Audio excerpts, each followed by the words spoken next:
Olá, meu nome é Carla Fregona e esse é o nosso podcast Segredos de Justiça. Sejam todos muito bem-vindos. A nossa ideia aqui é conversar sobre o universo jurídico de uma forma diferente.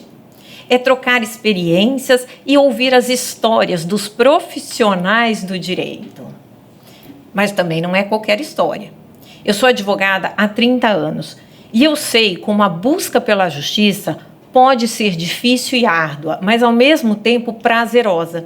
E é aí que nós temos grandes histórias que poucos conhecem.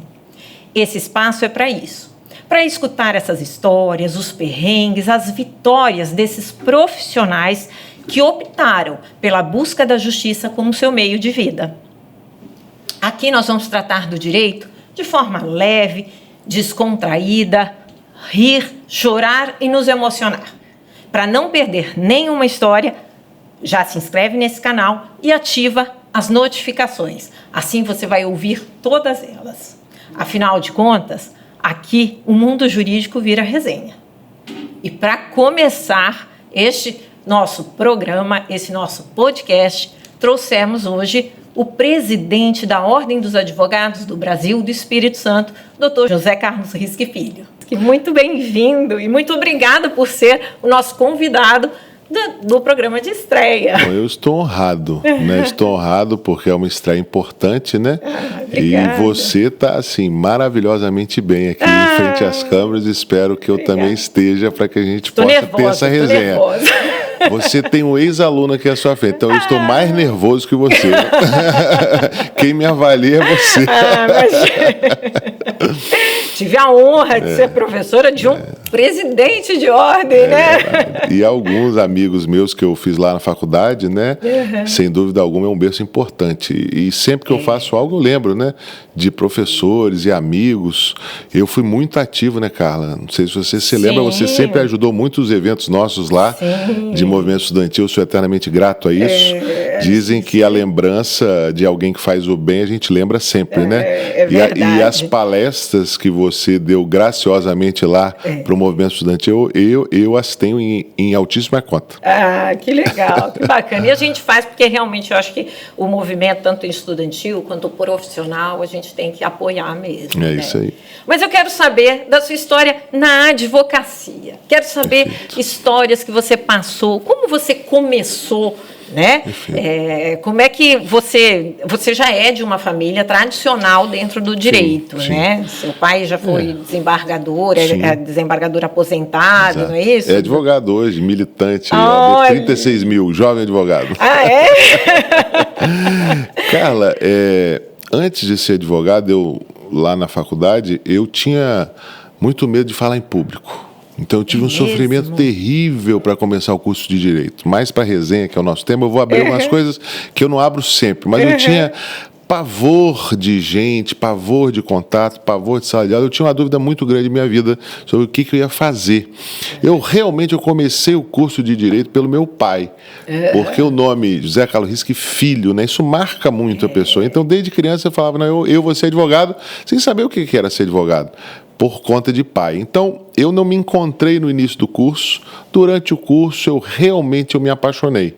Me apaixonei por gente, por pessoa, por movimento estudantil, por direito, por debate, sabe? Por crítica, por situação, por oposição, por eleição no movimento estudantil. Então, assim, eu pulei da vida acadêmica para a advocacia com muita saudade da vida estudantil. Muita saudade, porque eu vivi muito aquilo ali, sabe? Eu adorava ser estudante, eu adorava os eventos que a gente fazia, os heredes que a gente fez na UFES, né? Foram muitos, hein? Fizia muita coisa boa. Então, quando eu me formei, eu me formei com aquele gostinho assim, gente, o que eu vou fazer agora, né? Então, primeiro de tudo, foi abrir um escritório, porque eu realmente precisava crescer, mas eu tinha muita dúvida se eu ia ser um bom advogado ou não. Passei no exame de ordem, no meu primeiro exame, em que pese eu não ser um excelente aluno, nunca fui um aluno 10, mas passei de primeira. Por quê? Porque eu fiz muito estágio, estagiei muito em escritório de advocacia, que eu queria agradecer todos os escritórios pelos quais eu passei, que foram a minha base para ser aprovado na segunda fase, principalmente, e fiquei muito perdido, Carla. Eu vou te ser sincero, porque hoje eu vejo esses advogados, eu sei o que eles passaram. Eu não tinha um escritório de pai, porque em que pese eu ser filho de desembargador à época, pelo fato de ser desembargador, não tem escritório. O meu pai já não era advogado há mais de 20 anos, né? Eu tinha uma dificuldade de clientela, porque eu ia iniciar do zero, e foi o que eu fiz. Eu abri uma salinha no edifício Escort, que um tio querido meu, que já se foi há pouquíssimo tempo, me emprestou, me deu a chave e falou, paga o condomínio. Aí eu falei, meu Deus do céu, como é que eu vou pagar o condomínio? Eu não tinha cliente. E lembro-me que eu ficava em casa almoçando com a minha mãe e ela perguntava, você não vai trabalhar? Eu falava, mãe, eu não tenho cliente, eu prefiro ficar aqui ver sessão da tarde do que ficar no escritório gastando a luz que eu não posso pagar. E esse começo, Carla, ele é desesperador, porque você quer trabalhar, você sabe trabalhar e você não tem o produto. Só que eu acho, e aí é uma dica que eu queria dar para a advocacia, que a gente não pode se medir em um ano, em 2, em 3, eu acho que em 4, 5 anos, porque eu ouvi do Varela, um querido advogado nosso, lá na sala de aula, que virá aqui, que a advocacia é a plantação de coco. O que significa isso? Significa que você mede com algum tempo. Então, é normal esse perrengue no primeiro ano, é normal você não ter dinheiro para o condomínio, é normal. O que não é normal é você ficar 20 anos assim. Eu tive um professor que falava assim para mim, olha, a gente sabe que está indo bem, porque quando dá 5 anos a gente está conseguindo pagar todas as contas, está tranquilo. Sim. 10 anos a gente já está recebendo honorários que não sabe de onde é. Então a gente está indo Faz bem. Faz o pezinho de meia, né? Então, assim, esse desespero inicial eu passei. E isso me fez, volto a repetir, pai de desembargador, mãe de diretora de órgão público, mas eu tive uma coisa em minha casa que me forjou muito, que é essa coisa de não ter vida boa. Eu não tive carro de 18 anos, eu não tive moleza em casa, né? Eu sou muito grato pelo estudo, pela casa, mas tudo meu foi muito suado. Meu primeiro carro eu tive aos 21 com meu estágio. Eu assumi a metade do valor do carro com o meu estágio. Então, assim, óbvio que às vezes a gente queria uma vida um pouquinho melhor, queria ter aquele carro importado aos 18 anos. Costumo falar que quando você tem dinheiro para comprar isso, você não quer mais ter, né? Mas, assim, esse início foi difícil, sabe, Carla? Foi difícil, mas eu conquistei algum espaço, principalmente com as relações, porque o advogado ele tem que ser vitrine. Né? Ele tem que se mostrar, ele tem que se mostrar de forma lícita, ou seja, em sala de aula, mesmo que você não entre em sala querendo ter cliente, é natural que você seja exposto ali em palestras, em artigos. Eu costumo falar em palestra, Carla, que você se vende desde a sala de aula. Hoje eu tenho parceria com quase todos os meus colegas de sala de aula. Lá da nossa sala, dos 20 advogados ali, 10 já me acionaram para processos do escritório deles. Ou seja, você cria uma relação de confiança. Sim. E eu costumo falar, olhe para o colega do seu lado e veja se você iria dar uma causa da sua mãe para ele. Ou seja, relação de confiança às vezes é mais importante do que a técnica, ou tão importante quanto, melhor dizendo. Sim. Não é verdade? É verdade. Não, e é o perfil, né? A gente se vende todas. É uma vitrine mesmo. O advogado tem que ser uma vitrine. E assim, o melhor captador de cliente, na minha opinião, é o cliente bem atendido. Ah, sim. E eu consegui superar isso. E olha que eu tive dificuldade em cobrar. Eu ainda hoje tenho, porque eu sou um pouco tímido para...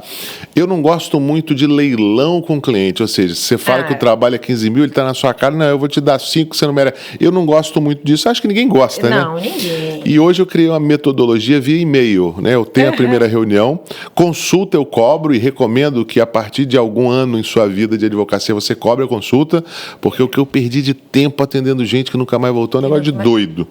Então, assim, eu de certa forma, eu consegui ter uma forma de cobrar aonde eu não me envergonhasse. Eu tive casos, no início da minha advocacia, de cliente que chegou e falou que eu estava cobrando pouco. Isso é uma grande agressão, né, para um árabe turco como eu, ver alguém falar, não, doutor, o senhor não acha que você está cobrando pouco? Por quê? Porque o advogado, no início da carreira, eu tinha 23 anos, morava em casa de mãe, não tinha carro, estava iniciando meu carrinho, saía na boate no final de semana. Então, se o valor de honorários fosse o valor da vodka, da boate Wall Street no final de semana, já estava tranquilo. Então, vinha uma causa lá de 15 mil, eu cobrava R$300, que era o valor da minha noite no sábado. Então, assim, isso você aprende com o tempo. Você vai valorar a sua causa com base em 2 critérios básicos. Tabela da OAB e o que você ganha para a pessoa. Exato. Ou deixa que ela perca. Então, assim... o valor que você entrega para ela. Exatamente. Então, assim, isso você não aprende em faculdade. Lidar com o ser humano é algo muito difícil. Exatamente. E a gente não aprende mesmo. E existem causas que não resolvem o problema da pessoa. Quantas e quantos clientes foram ao meu escritório? Eu falei, olha só, você não precisa de uma ação. Às vezes eu falava delicadamente, você precisa de um psicólogo, né? Você precisa procurar uma ajuda terapêutica, porque eu vou entrar com essa ação e não vai resolver o seu problema.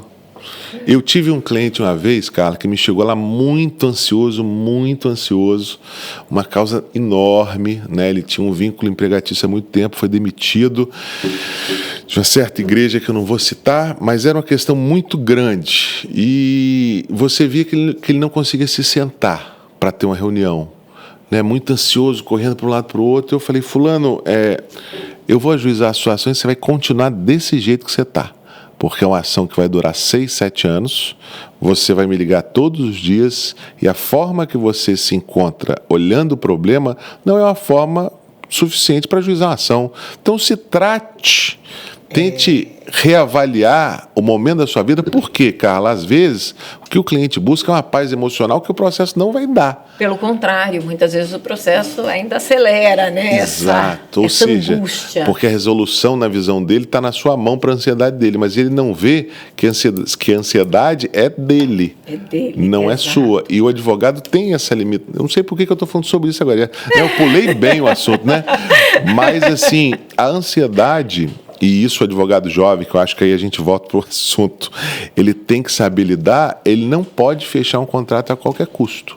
É verdade, né? Não tem é difícil, né? E em relação a honorários, como você falou, a qual, né, não pode fechar a qualquer custo, e muitas vezes, principalmente acho que advogado ainda de interior e início de carreira, acaba aceitando, inclusive, outras formas de pagamento que não efetivamente o dinheiro, né? Perfeito. Você já recebeu algum tipo de... Eu já recebi queijo. Queijo adoro como queijo. Forma de pagamento? Fica a dica, né, pessoal? Adoro queijo.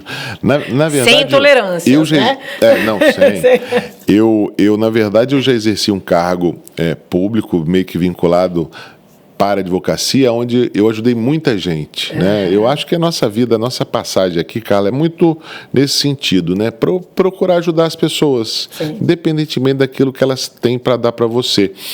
E eu lembro que uma vez eu ajudei uma senhora a regularizar um quiosque. Ela tinha um quiosque numa praia no norte do Espírito Santo, e a vizinhança queria tirá-la. Ela foi até mim, mas foi assim num desespero, naquela visão assim de que o servidor público ele só funciona se recebe alguma coisa. Eu falei, olha, eu estou fazendo o meu trabalho, vamos ajudá-la, eu vou lá. Enfim, fiz a fiscalização, fui lá, ouvi os vizinhos, fizemos um TAC. E ela queria muito me dar água. Eu falei, olha, eu não fiz nada além do que eu deveria fazer. E ela trouxe um queijo. Então obviamente, está dentro de R$100 de limite. E eu comi esse queijo. Mas a verdade é que esse carinho que as pessoas dão, ele é muito importante. Uma vez eu tive uma ingrata surpresa também com o cliente. E fica a dica, porque o advogado, às vezes, ele acha que o cliente sempre vai estar ao lado dele. E isso nem sempre acontece. Nem sempre. Eu tive uma experiência, enfim, com alguns clientes que eu ganhei um processo muito bacana. E quando eles me ligaram, eu imaginei que eles fossem me dar um queijo, já com a lembrança, um vinho, né? Ou uma cachaçinha, né? Para quem não sabe, eu coleciono cachaça. Não bebo cachaça, mas coleciono cachaça. É mesmo? Tem mais de 100 garrafas do Espírito Santo todo. Que tem gente que vai para a Europa e traz vinho. Eu ando do Espírito Santo e trago as cachaçinhas de cada cidade do Espírito Santo. E esses clientes, eu imaginei que fossem me trazer alguma coisa. E quando eles vieram para renegociar o contrato. Olha Você já viu a pirâmide, aquela pirâmide pirâmide da relação de cliente-advogado? Sim. Ele chega sem nada, aí a sentença vem, não, mas estava fácil, o recurso ele não fez mais do que obrigação, na hora de pagar a relação começa não foi, você não piorar. se esforçou tanto assim, foi só uma coisinha assim. Eu sofri aquilo, exatamente. Eu acho que todo advogado em algum momento da vida sofreu aquela pirâmidezinha que mostra, né? Infelizmente foi um caso desse, que eu achava que fosse vir um queijo, uma galinha, alguma coisa, tamanho o trabalho que você teve, mas veio uma tentativa de renegociação do contrato. Então, qualquer advogado durante a carreira vai ter algum problema com algum cliente. O mais importante e a melhor dica que eu dou é que façam contrato. Façam bons contratos. O contrato é primordial, né? E a gente esquece. Eu já esqueci muito. Principalmente durante um processo original. Porque às vezes você faz um contrato, que foi exatamente o caso, faz um contrato original para fazer A. E durante o fazimento do A, você faz B, C e D e simplesmente não para chamar e recontratar ou aditivar. E aí, na hora de receber os honorários, é uma confusão. Então, assim, eu errei. E olha que eu presido a OAB, todo mundo erra, eu errei, porque eu não parei. Aprendendo sempre, né? Mas passa essa dica aí a todos os espectadores nossos. Que legal, que bacana. E conta uma coisa aqui pra gente. Sua primeira causa trabalhista, que você teve uma repercussão nacional, assim, por causa de um carimbo? Eu tenho orgulho muito grande dessa causa. Na verdade, eu dei aula de voluntário na UFES. Eu acho que a federal a gente pode falar. Que bacana. A minha vida acadêmica, ela se inicia na UFES. Professora Lorena Colnago, que hoje é juíza do trabalho em São Paulo, não sei exatamente em qual cidade. Uma querida amiga, não sei se você sabe quem é, Carla. Eu sei. Lorena é neta do Isael, que é uma referência nossa. Lorena me chama para eu falar com o professor Marco Olsen, lá na UFES, e ele me convida para dar uma disciplina chamada Instituições de Direito Público e Privado, nas disciplinas, nos cursos de Arquivologia, Administração e Contábeis. Eu começo aos 23 anos, dando aula de voluntário na UFES, e eu adorava. Logo após se formar. Logo após me formar. Eu adorava. Eu lembro que na minha primeira aula eu cheguei em casa um êxtase danado, porque quem tem medo de falar em público, dar uma aula, foi uma evolução tremenda, né? E aí você chega em casa, gente, consegui dar um conteúdo, as pessoas me ouviram, enfim, e eu fazia com muito amor. Eu acho que tudo que a gente faz, se fizer com amor, sai bem. Sai bem. Né? E aí o que aconteceu? Um dia eu cheguei para uma aluna, ela na fila da frente, ela estava com manchas de tinta no rosto, no braço, e muito estressada. E eu disse a ela o seguinte: o que aconteceu com você? Não, o meu patrão me carimbou. Eu falei, como é que te carimbou? Como assim carimbou? Ela era responsável por encher de tinta as almofadinhas de carimbo, e o patrão carimbou um cheque que manchou o cheque e inutilizou o cheque de R$14, e dando a culpa a ela deste ato, começou a jogar os carimbos de madeira na cara dela. Isso atacar mesmo. Atacar, exatamente. E isso no ambiente público, com clientes vendo, enfim, os outros funcionários. E o interessante da audiência, que eles contrataram um dos grandes escritórios trabalhistas do Espírito Santo, e eu, um moleque de 23 anos. E a tese do escritório, que é um escritório muito importante, era que durante o trabalho eles se jogavam os carimbos para pegar, pega aí, não sei o quê. E como é que eu ganhei o processo? Quando uma testemunha entrou, juiz Adib, eu lembro como se fosse ontem. Eu falei, excelência, o que vai solucionar esse processo é o seguinte: o fulano tacou o carimbo assim ou tacou assim? Que era esse o grande problema, mistério da ação. Se o carimbo tinha sido lançado para alguém pegar ou lançado para agredir alguém. O Adib levantou, fez o gesto que eu tinha feito, e a testemunha falou, não, ele fez assim. Então, assim, ganhamos o processo. Nossa. A indenização, se for atualizada, ia dar hoje em cerca de 40, 50 mil reais. Foi minha primeira ação trabalhista, né? Eu era muito jovem, né? Lembro eu que foi uma instrução bem pesada, né? Eu, como todo advogado jovem, a gente às vezes tem um ímpeto de ser um pouco grosso em audiência. Eu até me arrependo um pouco de algumas falas. Na verdade, acho que a gente tenta, né, se firmar e mostrar que, apesar de jovem, eu tenho... Mas o juiz era muito bom. O doutor Adib realmente ele conduziu a audiência de uma maneira brilhante. E quando o processo subiu até o TST, né? Quando eu fui ver, um amigo meu me manda um link, o seu processo do carimbo está lá no site do TST. Eu falei, puxa, que coisa bacana, né? Nossa. Destacou essa história, uma história infeliz, né? Porque é um empregador que agrediu, de certa forma, fisicamente uma funcionária, mas que o final demonstrou que a justiça do trabalho prima pelo respeito, né? Lógico. Porque você não pode tacar objeto nenhum em ninguém, não seja em legítima defesa, né? Ai, que legal. Eu fiquei muito feliz com o resultado. Que bacana, isso é muito bacana. É isso que eu falo, né? São tantas histórias que muitas vezes as pessoas não conhecem, né? Que todo mundo passou determinados perrengues e dificuldades. Todo mundo, né? todo mundo. E assim, muitos detalhes a gente pode falar anos depois. Exato. Então, assim, algumas coisas, né, durante a vida do advogado, as estratégias, né, os processos ainda em curso, então você tem que ficar quieto. Até por questões de ética. Por questões de ética, exatamente. Então, a gente precisa esperar o fato passar para começar a comentar um pouquinho sobre ele, sempre com aspecto também de aprendizado e acadêmico, porque eu queria ouvir muito o que eu falo quando eu tinha uns 23 anos.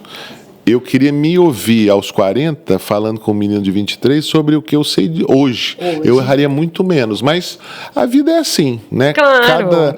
Eu serei diferente aos 45 do que eu sou hoje. Quero chegar lá. Não, com certeza. E a gente aprende todos os dias. Todos os dias. Então, não importa a sua idade. Que eu acho que a gente precisa ter muito essa questão da humildade. Eu tive uma reunião na OAB.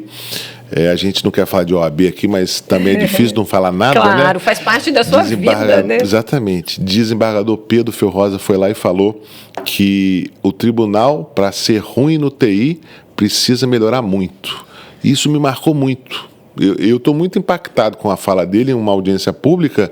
Ele fala isso porque é um ato de humildade, de reconhecimento de falha maravilhoso. Quer dizer, é o primeiro passo para consertar, a gente reconhecer as limitações e as nossas falhas.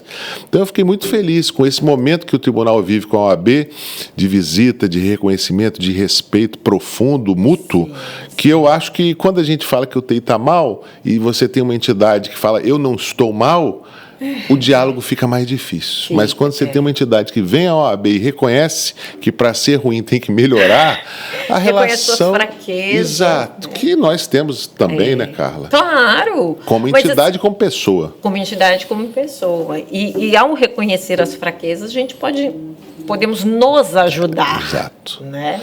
Que é a nossa ideia. Exatamente. Mas me fala uma outra coisa, que além dessa causa que teve repercussão nacional, você teve uma cirurgia aí que você fez, que também lhe trouxe muitos... Me tirou peso, mas me deu horário. Eu fiz uma cirurgia quando eu estava estudando direito, eu devia ter uns 22 anos, eu era bem gordinho, mais do que eu sou hoje, né? E eu fiz a bariátrica. Fiz a bariátrica com um médico muito famoso em Vitória, o qual eu fiquei amigo. João Alipe, o nome dele, acho que não tem problema em falar. E ficamos amigos. E, naturalmente, você tinha eventuais negativas de plano à cirurgia. E nós começamos a conversar e eu criei uma tese. Na verdade, era público e notória a tese, eu melhorei um pouco ela para que o plano desse a cirurgia à pessoa que queria. Eu lembro até hoje, porque eu sou especialista em índice de massa, IMC, índice de massa de corpo. Eu sei que de 35 a 40 você tem que ter uma comorbidade para fazer a cirurgia. A partir de 40 você já é morto, você pode fazer a cirurgia. Eu tenho isso em mente, por quê? Porque as minhas teses eram exatamente sobre esse índice. Então, se tivesse uma recomendação médica com doença, a partir de 35 era dada a liminar. E eu comecei a advogar nesse campo. Por quê? Porque ele tinha os pacientes dele, os pacientes iam até lá, o plano falava que não ia fazer a cirurgia, por vários motivos, e a minha carreira inicial eu devo ter dado entrada umas 40 ações em juizado especial. Me ajudou assim, a viver meus primeiros anos da advocacia. Queria agradecer os gordinhos que me procuraram. E um dado interessante que eu queria falar, das 40 ações, eu ganhei 39. Olha. Uma eu não tive êxito, por um motivo específico que não convém. Mas assim, durante a reunião com os clientes eu nunca falava isso. Hoje eu posso falar, porque tem muito tempo. Mas assim, eu nunca dava, e aí o advogado erra muitas vezes, para dar certeza de ganho. É uma grande falha nossa quando a gente, mesmo sabendo que é uma ação relativamente fácil, falar, olha, você vai ganhar. Por quê? Primeiro, se você ganhar, você já sabia, o cliente ele não tem essa expectativa. E se você perde, você é muito ruim. Então, assim, não vale a pena, mesmo em ações mais simples, a gente dar essa expectativa. Mas foi o que me ajudou muito. E no início da carreira, o que me ajudou muito foi a sala de aula. Porque depois da UFES, eu fui dar aula para faculdades e eu usava o salário das minhas aulas, pasmem, para pagar as despesas do escritório. Quando o condomínio, lá do início. A luz do condomínio, e essas ações vieram um pouquinho depois, ou seja, eu criei esse network com esse médico após alguns anos, e aí, graças a Deus, a partir do momento dessas ações, eu meio que perdi, vamos dizer assim, o medo do mês, vamos dizer. Porque o que o advogado faz quando ele abre um escritório sem nenhum cliente, foi o que eu fiz. É medo do mês. O que é o medo do mês? O mês fechar você não conseguir pagar.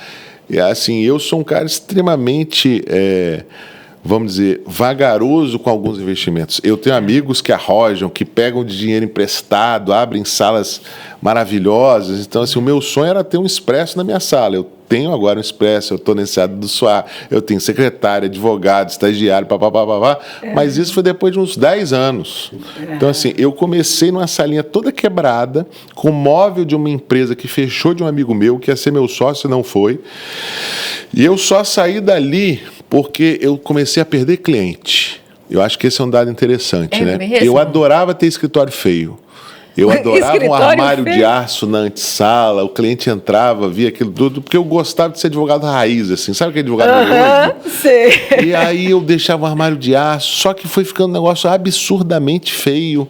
E aí um cliente chegou, um grande grupo empresarial aqui do Espírito Santo chegou, entrou na sala, olhou e falou, olha, eu acho que você não tem condição de me atender. E aí caiu uma ficha em mim. Uma ficha importante de que você pode ter o líquido igual ao outro, mas se a garrafa não for de cristal, o valor que ele vai dar a você talvez seja o da PET que você está apresentando. A imagem faz diferença. A imagem faz a diferença, por mais que a gente tente que isso não aconteça. Ou seja, o Zé Carlos Risca é o mesmo advogado de terno da Hugo Boss, que não é o caso, tá? Mas de terno da Hugo Boss e um terno de R$300. Só que às vezes se eu estou com um terno, chique, isso pode parecer que eu sou o melhor advogado que o outro. É impressionante. Eu luto contra isso, porque eu acho que a essência das pessoas está em outro local. Mas eu preciso entender que eu sou vítima disso também, porque eu compro assim também. Eu compro as pessoas, as coisas com a embalagem. A embalagem faz parte do produto. Um vinho, uma fita. Olha só o que eu ia falar. Que eu lembro que eu via fita de videocassete. Quer dizer, você via a fita, você achava o filme top quando tinha aquela, né? E aí eu me rendi. A partir do momento que eu me rendi, eu cresci muito. Né? Mas tem um preço se render a isso. Né? O preço é o preço da estrutura. Na verdade, é o preço do investimento em arquiteto, em decoração, imóvel. Você não me visitou ainda, mas eu estou bem instalado. Não. Você não vai ver aquele escritório. Você não vai ver um aço inox, um armário de aço inox, mas não. Mas eu suei para chegar ali em todos os aspectos, inclusive o emocional. Que eu tinha essa vaidade besta de achar que as pessoas não tinham que comprar estrutura, mas a mim, o foco estava no meu trabalho, que continua mesmo. Mas aí você agrega uma imagem. Agrega. Por exemplo... Porque também não adianta você ter a imagem e não ter o conteúdo. Não ter o conteúdo, é verdade. É um conjunto, né? É um conjunto. E eu aprendi isso da pior ou melhor forma, que foi sofrendo um cliente que foi muito sincero. Eu até agradeço esse cliente. Eu lembro que no momento eu fiquei muito triste. Eu fiquei muito chateado, Carla. Eu falei, puxa, não posso falar o que eu falei aqui, o que eu pensei. Mas eu falei, eu estou muito chateado com essa situação, mas eu passei a ver que eu tinha que ceder a isso. E hoje eu curto, sabe? Eu gosto de ter um frigobar na minha sala, sabe? Um sofá, um banheiro com chuveiro, né? Ou seja, está bem instalado. Então, hoje eu estou bem instalado e eu curto isso. E eu gosto de apresentar isso como um valor agregado ao meu trabalho. Claro. Né? Porque também é um fruto do seu trabalho. É um crescimento sólido. né? O crescimento. Quantos e quantos amigos meus criaram despesa antes da receita, né? Ou seja, estica a perna demais e não consegue dar o passo. Eu fiz um movimento mais gradual, vamos dizer assim. Você é um cara de planilhas, de ficar controlando? Eu sou um cara de feeling. Eu não sou um cara de planilha, mas eu sou um cara que tem muito sentimento quando o gasto está excessivo, quando eu preciso aumentar um contrato porque a demanda está muito alta, o time sheet não está legal, quando eu vejo que um contrato não é bom. Hoje eu consigo identificar muito bom cliente, do médio, mal. Eu tenho essa pegada no feeling e tem dado certo. Graças a Deus, o escritório está redondinho, porque, para quem não sabe, a OAB, eu não tenho salário na OAB, eu sou advogado militante. Tem gente que pensa que tem, tá, Carla? Tem gente que pensa que eu sou impedido de advogar. É mesmo? Várias pessoas, inclusive advogados. Então, eu não quero pedir cliente aqui no seu programa, mas eu quero informar que eu não tenho impedimento nenhum de advogar. Por favor, não passe essa fake news à frente. E para pagar suas contas você tem que advogar. Eu tenho Pedro e Sofia, que toma um leite danado. Não é? Né?